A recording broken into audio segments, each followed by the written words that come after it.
Okay, so the first time around, Yes. You were up against the pigs and, trying to steal your eggs. Yes. This time around, some people are trying to swoop in to take what's yours. Mm-hmm. Talk to me about what we're going to see in this movie. Well, yeah, I mean, we start off where we left off with the birds and the pigs, having their prank war going back and forth. The eggs aren't part of the situation in regards to them trying to get those anymore. Red is still a hero, although now there's going to be a truce of the war. The pigs don't want to have the war anymore, and so, Red's a little bit scared about that. Like, who am I if I can't do heroic acts? Then am I still a hero? And will people like me? Will people care if I'm around?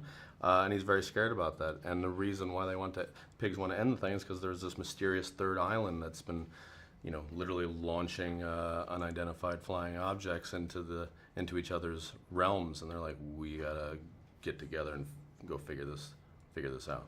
Now, as a mom, I think I've seen the first one probably 200 times at least Oh, now. look at that! My son likes to watch it every week. Yeah, right, yeah. So, and what I really love about the franchise is that every character is unique. They all bring something. You fall in love with them. And Silver comes into this one. You talk about her a little bit. I'm so excited for little girls to see Silver. And I've actually heard that a lot of little boys see Silver and they go, she's awesome. She's my favorite character. I want to be an engineer. But we really need more women in STEM fields. And you learn by seeing. You learn by seeing examples. And if I were a little girl and I saw Silver, I would have been even more interested in science. And I wish I were better at math. There was a time when I wanted to be a roller coaster designer, and then I took a physics class, and I was like, oh, I am not good at this part of it, but I like it in theory. Yep. And we need more women in those STEM fields. So I'm so excited to be playing this character. Now, you've done a lot of voice work in your time. What do you enjoy most about being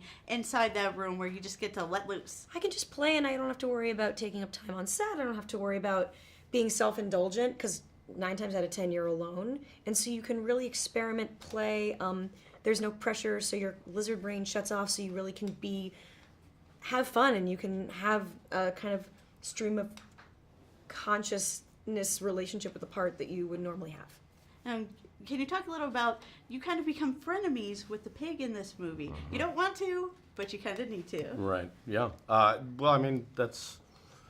Yeah, when there's a common goal, it sort of can you can't help but see another person's humanity, or in this situation, birdmanity, birdanity, and it's nice. It helps you break through a lot of stuff. I mean, a lot of times it ends up being a common enemy. Sometimes that makes strange bedfellows, but every now and then a common goal. I think you can.